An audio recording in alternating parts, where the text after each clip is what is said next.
Back contraction. Next is back coughing aggravate, खांसी करने से बैक एग्रावेट करना। बैक क्रैम्प्स, बैक में क्रैम्प आ जाना, ऐंठन आ जाना। ठीक है, ऐंठन क्या होती है? ए ग्रुप ऑफ मसल्स जब स्टिफ हो जाते हैं या ऐंठन में आ जाते हैं, शॉर्ट हो जाते हैं, तब ऐसा होता है। पूरा का पूरा ग्रुप हो सकता है, कुछ फाइबर्स हो सकते हैं, कोई एक पर्टिकुलर मूवमेंट करने वाला मसल क्रैम्प हो सकता है।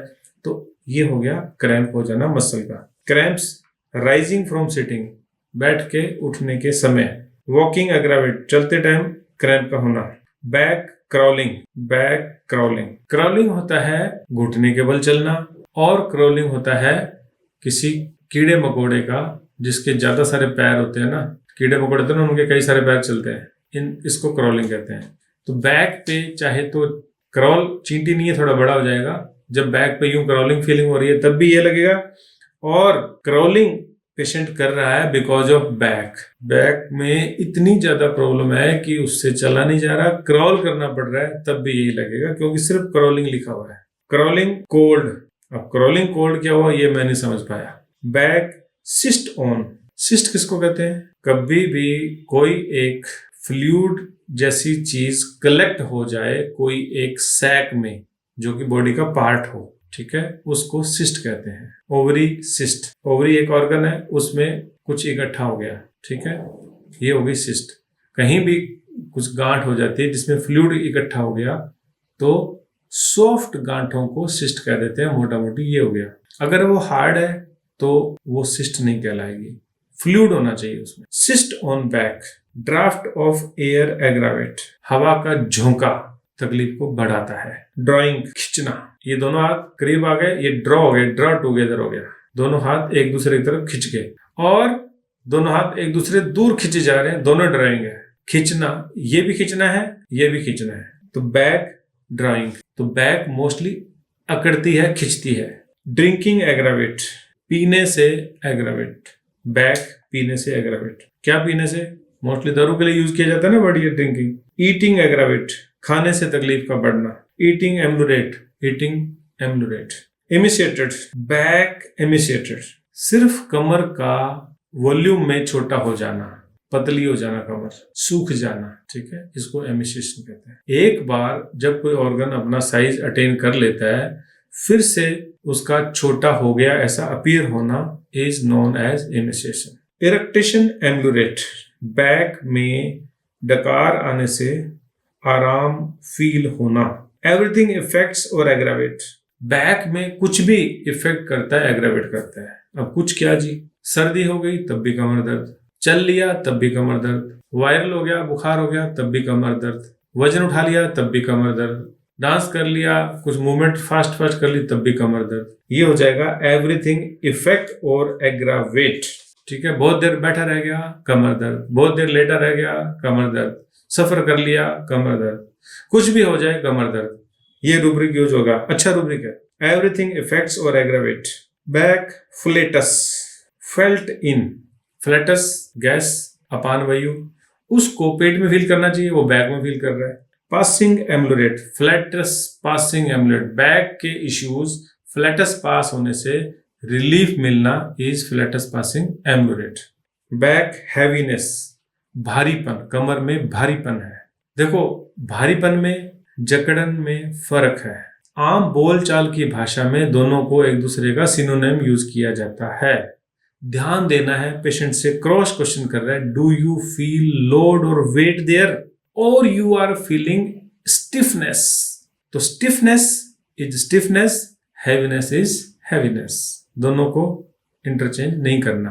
तो बैक हैवीनेस, हैवी का मतलब होता है वजन में ज्यादा फील करना। स्टूपिंग आफ्टर, झुकने के बाद। बैक इचिंग, बैक पे इचिंग फील होना। बैक जारिंग एग्रावेट, जारिंग होता है झटका लगना, ठीक है, ट्रेवल कर रहे हैं, स्पीड ब्रेकर से गुजरे, जो झटका लगा उससे तकलीफ का बढ़ना, जारिंग एग्रावेट। बाइक पे जा रहे थे, सड़क पे जो छोटे मोटे खड्डे या स्पीड ब्रेकर्स होते हैं उनसे झटका लगा, तकलीफ का बढ़ना, जारिंग एग्रावेट। सीढ़ियों से उतर रहे हैं, स्टेप स्टेप स्टेप, झटका लगा, एग्रावेट। जारिंग मीन्स झटका, और कुछ भी नहीं, आके फ्रेंड ने यूं पुश कर दिया, थ्रस्ट दे दिया, ये भी झटका ही है, लेकिन ये ब्लो है। एक जगह ये झटका लगा, ये ब्लो है, और जारिंग पूरी बॉडी जब हिलती है एक साथ, उसके लिए यूज किया जाता है। Kidneys aggravate, back kidneys aggravate, क्या मतलब हुआ? जब भी उसको किडनी की प्रॉब्लम है, किडनी की प्रॉब्लम है, तब तकलीफ का बढ़ना। सोलिडागो मेडिसिन है, ठीक है, शायद आज पढ़ेंगे अपन। तो किडनी प्रॉब्लम है तब बैक एग्रावेट होना is kidneys aggravate back. Laughing aggravate, हंसने से एग्रावेट होना। लाइंग ऑन, सॉरी पहले रह गया, lifting aggravate, back lifting aggravate, back lifting aggravate. यहां बैक को लिफ्ट नहीं किया जा रहा है, यहां जस्ट वेट को लिफ्ट किया जा रहा है, उठाया जा रहा है। जैसे ही उसने लिफ्ट करा, उसकी तकलीफ बैक में हो गई। Lifting aggravate, antimonium tart, graphites और lyco. Back lying on abdomen ameliorate, abdomen में जब लाई कर रहा है तब तकलीफ का बढ़ना। बैक ऑन एग्रावेट, बैक पे लेट रहा है तब तकलीफ का बढ़ना। एम्लोरेट, तब बैक पे लेटने से तकलीफ का कम होना। हार्ड सरफेस एम्लोरेट, ये रूब्रिक बहुत लोग आगे बोलते हैं कि मैं गद्दे वाले बेड पे जब लेटता हूं तो मेरी तकलीफ बढ़ती है, फर्श पे लेट जाऊं या हार्ड बेड पे तख्त पे लेट जाऊं तब मुझे आराम मिलता है। सीधा सीधा इन 4 दवाइयों में से एक ही दवाई देनी है, कालीकार, नेट्रम्यूर, रस्टॉक्स और सिपिया, ठीक है। बैक हार्ड सरफेस एम्लुरेट, क्लियर हो गया। पिल्लो एम्लुरेट, पिलो पे जब लेटेगा तब तकलीफ का कम होना। मेंसेज एम्लुरेट, सेंसियो ओरियो, इतना फ्रिक्वेंटली हम इसको यूज करते हैं, मैं पहले भी बता चुका हूं। सेंसियो ओरियो एक दवाई है जो पीसीओडी के लिए बहुत अच्छा काम करती है। रूब्रिक, बैक का पीरियड आने पर पेन कम हो जाना। हम कैसे पूछते हैं इसको या पेशेंट कैसे बताएगा? हम ऐसा करते हैं कि जब आपको पीरियड डिले हुआ, जो ड्यू डेट है वो डेट क्रॉस हो गई, 5 दिन, 7 दिन, 15 दिन, 40 दिन, 1 महीना, जो भी टाइम हो गया, आपको इससे तकलीफ क्या हुई? पीरियड लेट हुआ, देन व्हाट? अगर पेशेंट बोलता है इट इज ओके, कोई तकलीफ नहीं है मुझे, तो नहीं। अगर बोले जैसे ही ये हुआ मेरी बैक में पेन होता है, फिर जैसे कभी भी हो गया 2 महीने में, 2.5 महीने में, जब भी पीरियड हो गया मेरी बैक को आराम मिल जाता है। सेंसियोरियो मेडिसिन है, ठीक है, सेंसियोरियो देने से ठीक हो जाएगा। और भी इसके रूब्रिक्स हैं, ऐसे ही रूब्रिक है इसमें। मेंसेस रूब्रिक है मेंसेस एब्सेंस एग्रावेट या एब्सेंट एग्रावेट, ऐसा कुछ करके है। तो जब पीरियड एब्सेंट है तब तकलीफें बढ़ती है, जैसे पीरियड शुरू हुआ तकलीफों में आराम मिल जाता है। तो मेंसेस एब्सेंट एग्रावेट सेंसियो ओरियो, ठीक है। आप इस मेडिसिन को और डिटेल से पढ़ना, बड़ी अच्छी मेडिसिन है। पीसीओडी के काफी सारे केसेस इस एक ही दवाई से ठीक होते हैं। मेंसेस ड्यूरिंग एग्रावेट, ठीक है, back menses during aggravate. Start of jaborandi single medicine, bryonia causticum sulphur है ड्यूरिंग एग्रावेट वाले में। Back mental exertion aggravate, back mental exertion aggravate. Mental exertion किसको बोलते हैं? बहुत ज्यादा सोचना, समझना, विचार करना, स्टडी करना, प्रेशर में रहना, परफॉर्मेंस करने की एंजाइटी होना, चिंता होना, कैसे होगा, क्या होगा, कब होगा, कैसे करूंगा, कैलकुलेशंस करना, लर्निंग करना, बहुत सारी पढ़ाई करना, सीखने की कोशिश करना, माइंड पे जिसको बोलते हैं बहुत ज्यादा बर्डन हो जाना, ऐसा सब कुछ होगा तब बैक पेन हो जाना मेंटल एक्सर्शन एग्रावेट कहलाता है। Motion walking aggravate, back motion walking aggravate. Motion चलना फिरना, काम करना, मोबिलिटी में रहना, उससे बैक की तकलीफ बढ़ना, मोशन एग्रावेट, मोबिलिटी एग्रावेट। और अपोजिट जिसके एम्लुरेट। ये कॉमन है ना रूब्रिक, इसलिए थोड़ी सी बात करते हैं। मोशन वॉकिंग एम्लुरेट में रस्टॉक्स नहीं है। अर्जेंटम मेट है, अर्जेंटम नाइट्रिकम है, डलकमारा, एसिड फॉस और टबेकम मेडिसिन है, ठीक है। वॉकिंग मोशन एग्रावेट में है एस्कुलस, एगरिकस, कालीकार, म्यूरेटिक एसिड, रेनकुलस बल्बोसस और RUT, पता नहीं कौन सी दवाई है। तो ये बताता है कि हर बैकएक के पेशेंट की दवाई रस्टॉक्स नहीं है और ना ही तो ruta is the medicine, okay. Back move must but no amelioration, move must but no emulation। ये प्रोपेंसिटी का रूब्रिक है। प्रोपेंसिटी किसको बोलते हैं? जब तकलीफ होने के बाद में जो करने की उत्कृष्ट इच्छा हो, करना बॉडी डिमांड कर रही हो, करने के बिना काम नहीं चल रहा है, ऐसा हो, तब प्रोपेंसिटी कहलाती है। ठीक है। और उसमें मूव मस्ट, पेशेंट को ऐसा फील होता है कि बस मेरे को तो मूव करना ही पड़ेगा, चलना ही पड़ेगा, ठीक है, नहीं तो पेन होगा। लेकिन नो एम्बुलेशन, चलने से आराम तो मिल ही नहीं रहा, तो पेशेंट क्या बोलेगा? फिर लगता है मैं बैठूंगा तो दर्द ज्यादा हो जाएगा, चलता रहूंगा तो दर्द ठीक हो जाएगा।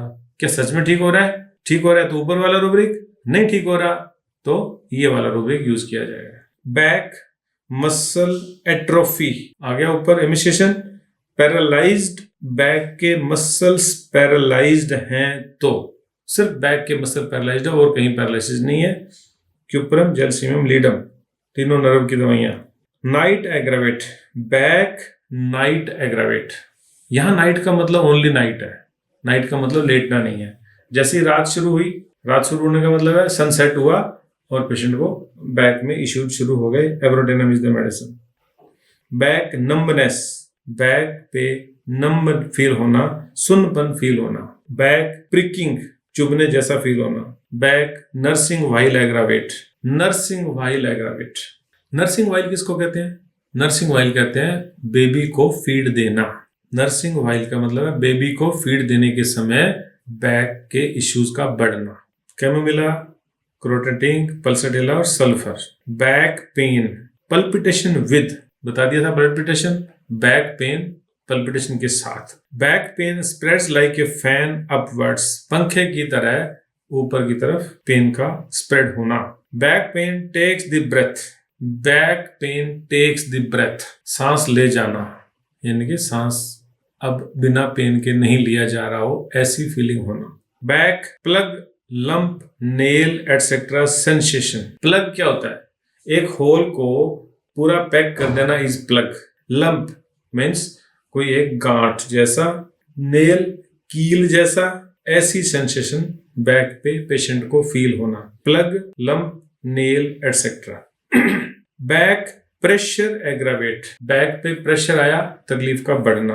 प्रेशर एम्बुलेट, प्रेशर से एम्बुलेशन मिलना, दबाना, जो बैक को प्रेशर देते हैं ना, दबाते हैं। By end of stick ambulate, stick के एंड से, स्टिक मतलब छड़ी, लाठी, उससे बैक को यूं जोर जोर से दबाना, वो अगर हो रहा है तो एम्बुलेट, ये हो गया by the end of stick ambulate. CPI single medicine. तो केवल लाठी थोड़ी लेंगे, अंगूठे से भी दबा सकते हैं, कोई भी और इस तरह की चीज होगी, जैसे किचन में अपना यूज होता है ना, बेलन वगैरह, उनसे भी टॉर्च के जो हैंडल से इससे दबा देना, ऐसा करके कोई एक पॉइंटेड हार्ड प्रेशर देने की जो कंडीशन है, ऐसी कंडीशन से एम्बुलेट होना is by the end of stick ambulate, CPR. Back pulling aggravate, कोई भी चीज को खींच रहे हैं, ताकत लगा के जब खींच रहे हैं तब तकलीफ बढ़ती है। रेजिंग आर्म एग्रावेट, बाजू को ऊपर खड़ा करना। रेजिंग आर्म एग्रावेट, कमर दर्द हो जाती है बाजू ऊपर करने से। Rat running up as if, back पे लगता है कि रैट रन कर रहा है, चूहा दौड़ रहा है। Riding in carriers aggravate, carriers वाहक, एक जगह से दूसरे जगह कोई चीज को लेके जाना, और वो भी एक्टिवली नहीं, पैसिवली। आप चल के जा रहे हो तो कैरियर्स नहीं है, आपको कैरी किया जा रहा है, एक जगह से उठा के दूसरी जगह ले जाया जा रहा है, जबकि आप खुद मूव नहीं कर रहे हो, आप बैठे हुए हो, खड़े हुए हो, जैसे भी। ऐसी कोई भी वाहन में जब हम राइड करके जाते हैं तब आएगा riding in A carriers aggravate. Rising from sitting aggravate, बैठ के उठना बड़ा मुश्किल है, ledum Pal is the medicine. Rising from sitting aggravate. Back sharp darting shooting, back sharp darting shooting. Sharp मैंने तीखा, डार्ट होता है भाला, स्टैब करना, भाला, डार्टिंग। शूटिंग गोली चलाने जैसा, मतलब इतना तेज यूं झटके के साथ में भाला लगने जैसा तीखा पेन फील होना is sharp darting shooting. Back short as if, stiffness की वजह से, स्टिफनेस है, पेशेंट को स्टिफनेस की वजह से नहीं, शॉर्ट हो गई है बैक, ऐसा लगता है कमर छोटी हो गई है मेरी, इसलिए सीधा नहीं हुआ जा रहा, या इसलिए बिना पेन के मैं सीधा नहीं हो सकता हूं। Short as if, patient word ये यूज करेगा कि मुझे लगता है मेरी कमर छोटी हो गई है, श्रिंक हो गई है। श्रिंक होना वैसे एमिसिएशन है, वो चारों तरफ से श्रिंक होना है, छोटी हो गई है मतलब बैक साइज में छोटी हो गई है। Back sit must while turning in bed, bed में टर्न नहीं हो सकेगा अगर वो बैठ के नहीं टर्न लेगा तो, ठीक है। First patient will sit in the bed, then take the another side और turn. Back sit must while turning in bed. Back sitting aggravate, जैसे मैं कुछ देर बैठा रहूं तो कमर में दर्द हो जाता है, this is back sitting aggravate. Back sitting down when aggravate, sitting down when मतलब जब बैठ रहा है तब पेन होना, is sitting down aggravate. Back erect aggravate, कमर सीधी रखूं तो कमर में दर्द रहने लग जाता है, बैक सिटिंग इरेक्ट एग्रावेट। तो सिटिंग इरेक्ट मोस्टली कब होता है पेशेंट, जब वो बिना बैक के, ये बैक है पीछे, बिना बैक के स्टूल पे या कुछ इस तरह की चीज पे बैठेगा जहां पे बैक सपोर्ट नहीं है, तो क्या करना पड़ेगा पेशेंट को, सीधा बैठना पड़ेगा ऐसे तन के, और जैसे ही वैसे बैठेगा उसको अगर पेन हो रहा है काली कार्बोलाइकोर सल्फर में से दवाई एक देनी है। Back sitting erect aggravate. Back spasm, ठीक है, बैक पे स्पैजम हो गया, एंटन हो गई है। Spots in aggravate, back spot in aggravate, back पूरी बैक शोल्डर से लेके नीचे हिप रीजन तक, स्पॉट्स में एग्रावेट, कहीं थोड़ी थोड़ी दूर पे उसको कुछ भी हो रहा है, चाहे इरप्शन है, पेन है, नंबनेस है, जो भी कुछ है, back spots in aggravate. Back sprained easily as if, बहुत जल्दी ही कमर ऐंठ जाती है, स्प्रेन हो जाता है, एंठन हो जाती है, कल्केरिया ग्रेफाइटिस लाइकोरस टॉक्स दवाइयां है। बैक स्टैंडिंग एम्बुलेट, खड़ा रहूं उतनी देर अच्छा है। आते हैं पेशेंट ऐसे बैठते नहीं है, क्यों खड़े हो, अजी मेरी कमर दर्द है। कमर दर्द है तो बोले जब तक खड़ा रहूंगा तो मेरे को पेन ठीक रहता है, बैठने से दर्द हो जाता है। स्टैंडिंग एम्बुलेट, अर्जेंटम, कॉस्टिकम, म्यूरेटिक एसिड और सल्फर दवाइयां हैं। तो रिपर्टरी सेक्शन को आज यहीं विराम देते हैं।